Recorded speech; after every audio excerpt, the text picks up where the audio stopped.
My wife's best friend was actually her lover. I was the last to know. I always thought I had the perfect life. A beautiful wife, 2 great kids, and a steady job that allowed me to provide for my family. It wasn't glamorous, but it was real. I had no reason to doubt that Susan, my wife of 11 years, and I were anything less than content. We had our routine dinner together, helping the kids with homework, some late-night chats after the kids were asleep. Life was busy, but it was ours, and I couldn't have asked for more. Susan and I had always been close. When we met, she was warm and full of life, and we clicked immediately. We shared similar interests, from our love of hiking to our mutual passion for reading. We built a family together, and I always felt like we were a team. Sure, things weren't always perfect, but who expects perfection? Our lives started to change when Susan's best friend, Kate, reappeared after a few years of minimal contact. Kate had been Susan's closest friend from high school, and I had always gotten along with her, nothing out of the ordinary. We'd had a few casual drinks together, and I knew she was just as much a part of Susan's life as I was. There were no issues, no alarms going off in my head. But when Kate returned to town, I started noticing small things. First, Susan began spending more time with her. Kate and Susan would often have girls' nights out or weekend getaways. At first, I thought it was nothing more than old friends catching up, which I encouraged. Susan had always been the social one, while I was the homebody. It was a dynamic that worked for us. She needed that social interaction, and I was okay with it. But over time, I started feeling like I was being pushed aside. Susan's weekend trips with Kate grew more frequent. She'd come home later than usual, sometimes smelling faintly of perfume, which was a little unusual. I didn't question it, though. Life was hectic, and we were all doing our best to juggle everything. I knew she enjoyed spending time with Kate, and I told myself that I should just be happy for her. Still, something felt different. Susan's energy was off, and she seemed distracted when we were together. I noticed that she wasn't as present in our conversations. When she did speak to me, her words felt rehearsed, like she was saying what she thought I wanted to hear. The sparkle in her eyes when she looked at me seemed to fade just a little more each day. Then came the phone calls. Susan would answer the phone quickly, and I could hear her voice shift whenever she spoke to Kate. It wasn't the casual tone of 2 friends chatting, it was warmer, more intimate, like they shared a secret. I brushed it off at first, telling myself I was overthinking things. But then, there were the texts. They weren't anything blatant, just little comments about missing each other, but they were there always from Kate. I tried not to read into it.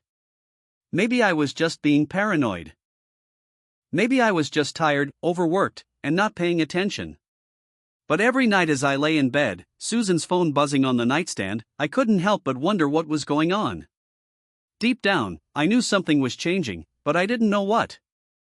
I didn't know if I was ready to face whatever it was. It was then that I started asking myself the question I didn't want to answer: was something happening between Susan and Kate? I couldn't imagine it. I didn't want to imagine it. But the doubt crept in, slowly, quietly, like a shadow that refused to leave. It started with the small things. Little changes in Susan's behavior that I couldn't quite place.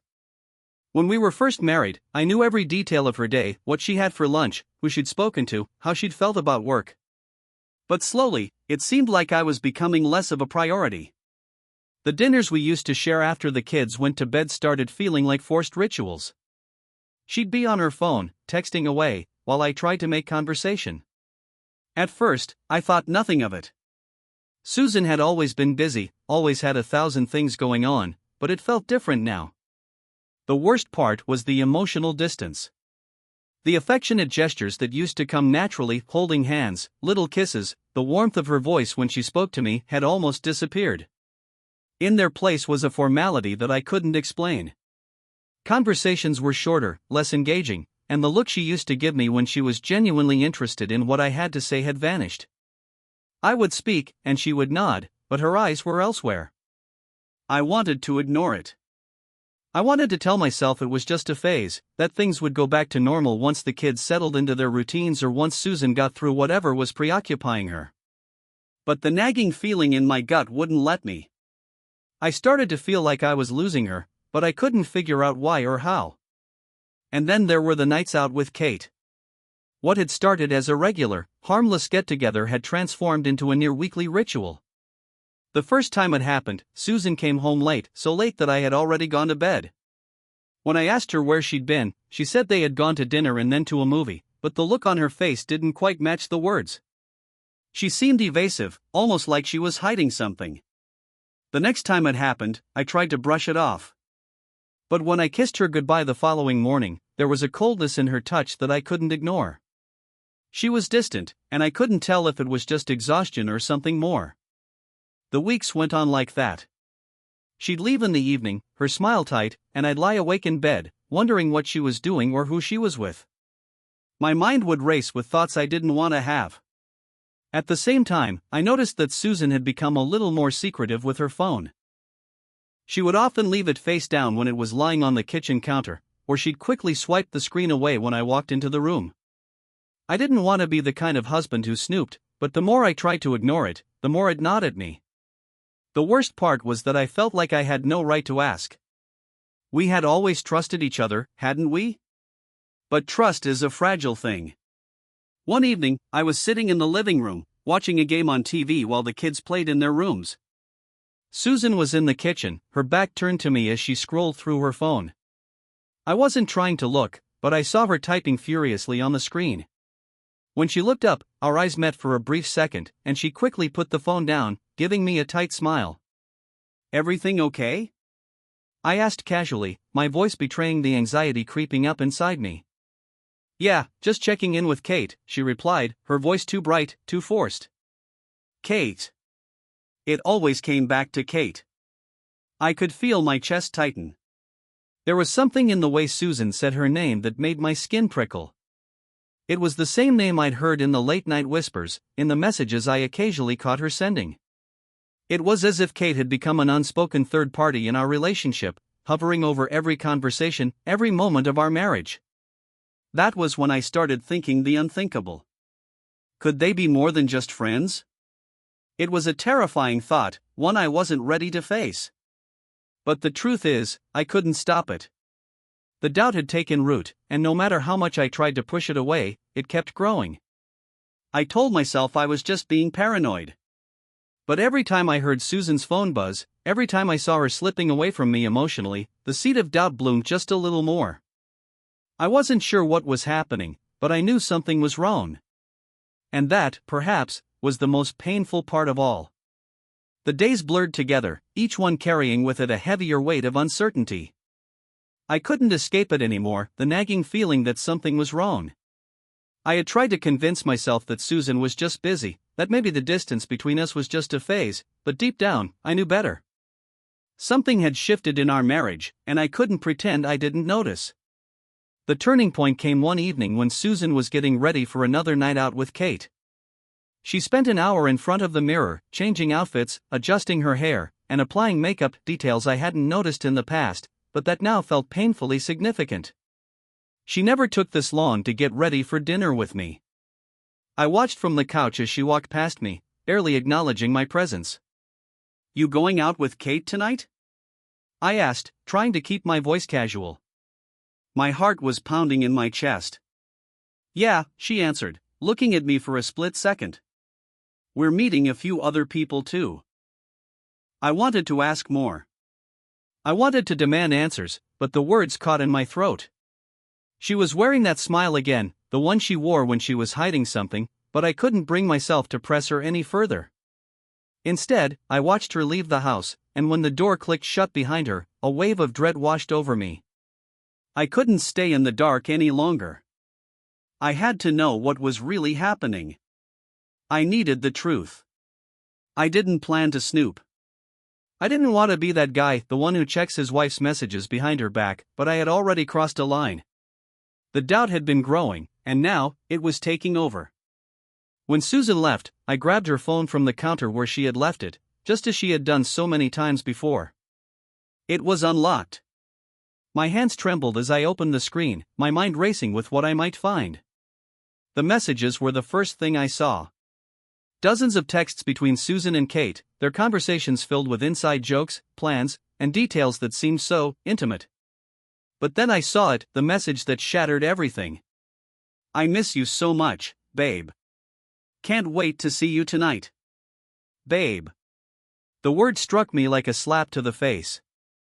How many times had I heard Susan call me babe in the past, always with affection, always with love?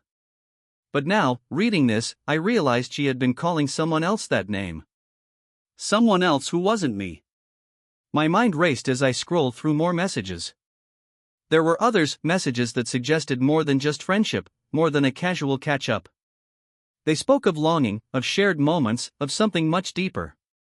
I felt a hollow emptiness settle in my chest. The woman I thought I knew, my partner, my wife, had been leading a secret life. And I had been blind to it. I couldn't breathe. I put the phone down, unable to look at it any longer. The room felt suffocating, the walls closing in on me. I couldn't sit there any longer, not with the reality of what I'd just learned sinking in. I didn't know how long I sat there, lost in the disorienting whirlwind of thoughts and emotions.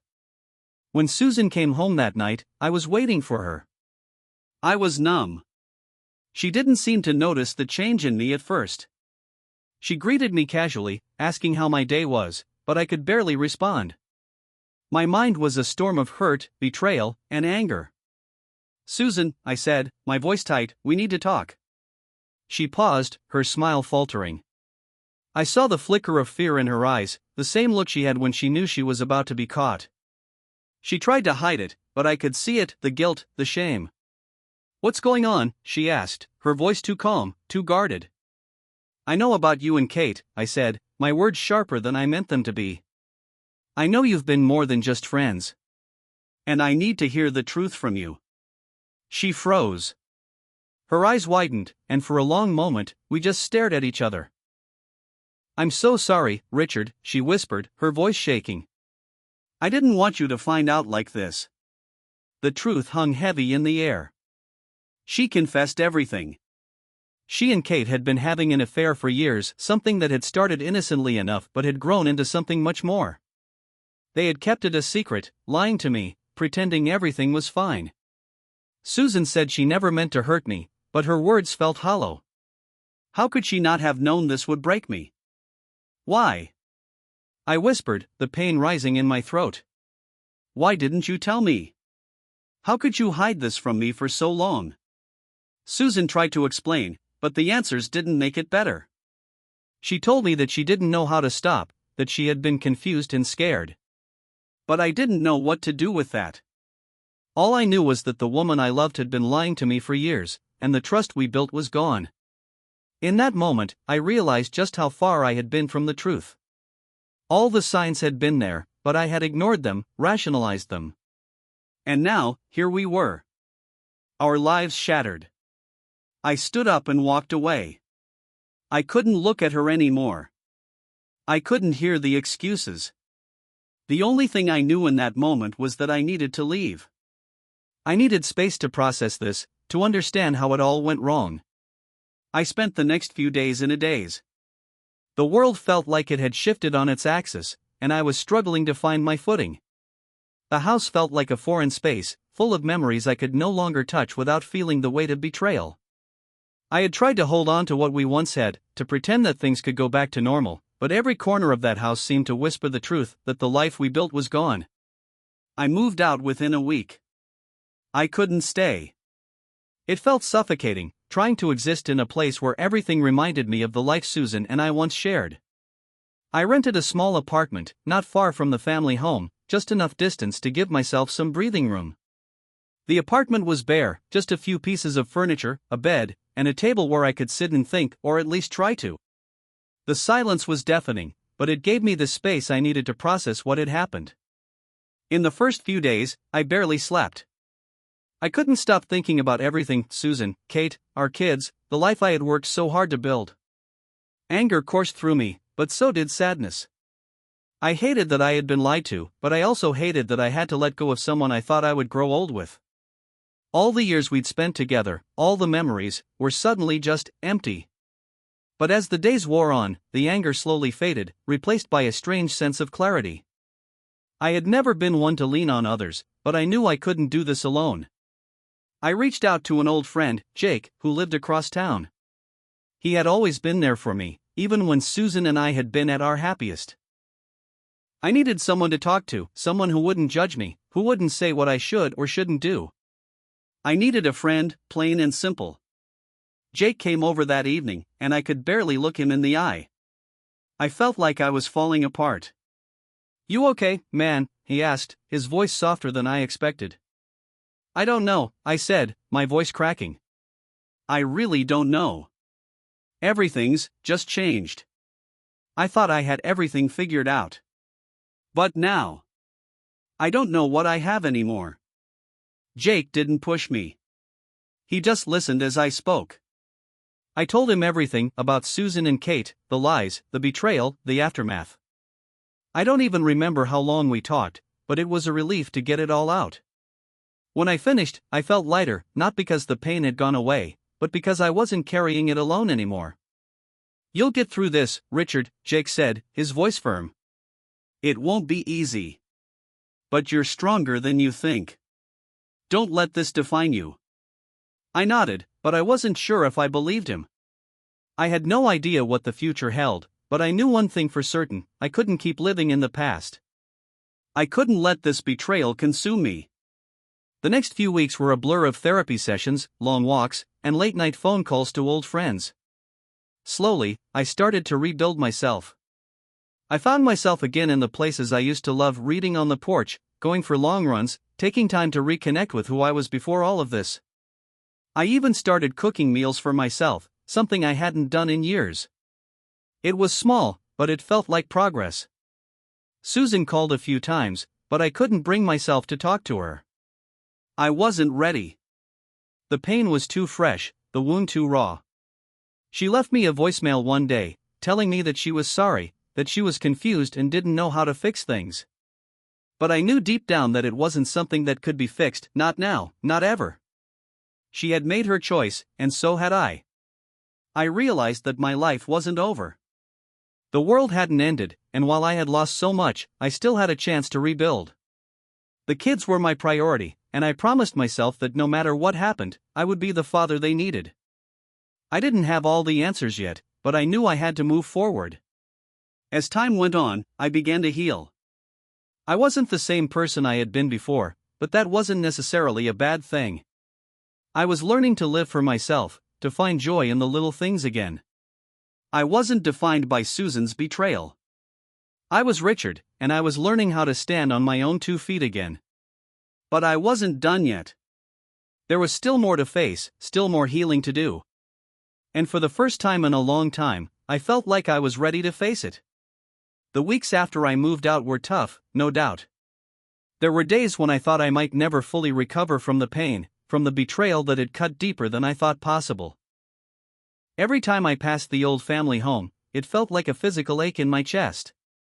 I could almost hear the kids' laughter echoing from within, but the joy was now tainted by what had happened. I missed my children terribly, but I knew I had to stay away from Susan for a while longer. I couldn't be around her, not yet, not when everything was still too raw. But something started to change. Slowly, and almost imperceptibly, I began to heal. The anger, which had once felt all-consuming, started to fade. It wasn't gone, but it didn't control me anymore. I began to realize that the person I was before all of this was still there, beneath the layers of hurt and confusion. I had always been strong, and I could find that strength again. It wasn't going to be easy, and it wasn't going to happen overnight, but I was moving in the right direction. And then, one day, Susan called. I had been expecting this moment for weeks, but when it finally came, I wasn't sure how to respond. I hadn't spoken to her since the night I confronted her, and every part of me wanted to just hang up, to avoid the pain of hearing her voice again. But I didn't. I picked up the phone. "Hello?" I said, my voice steady but unsure. "Richard," Susan's voice cracked on the other end. I've been thinking a lot. About everything." I closed my eyes, bracing myself for the inevitable. She had always been good with words, but this time, I wasn't sure if any of them would matter.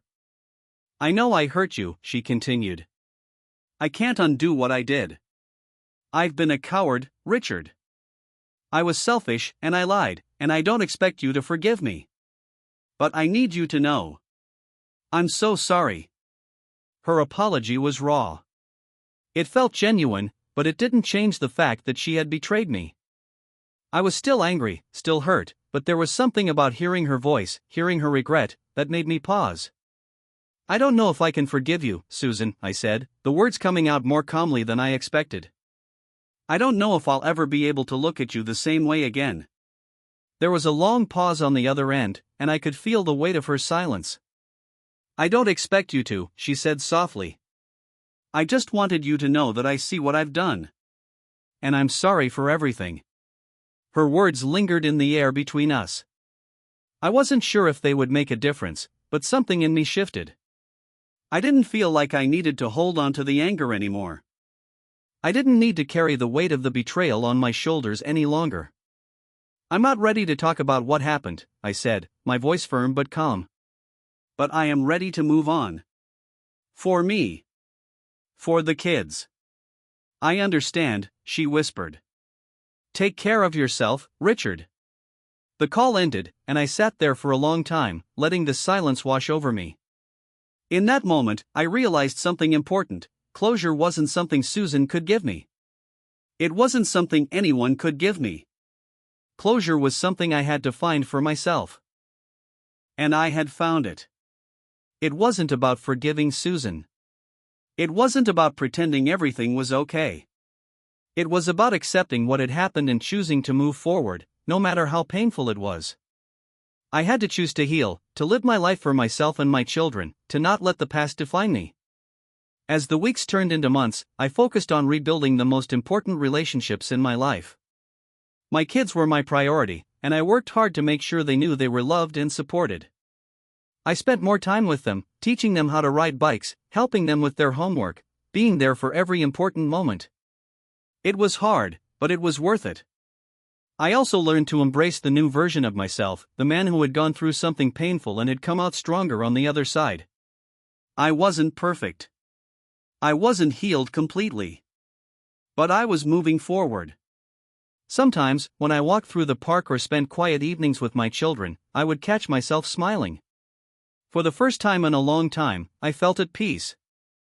I had a long way to go before everything was truly healed, but I knew now that I was capable of finding happiness again. I wasn't stuck in the past. I was free to create my own future. And that was enough. If you've enjoyed this story, don't forget to like, comment, and subscribe for more. Remember, no matter how difficult life gets, you always have the power to move forward. Take care of yourself, and be kind to the people you love.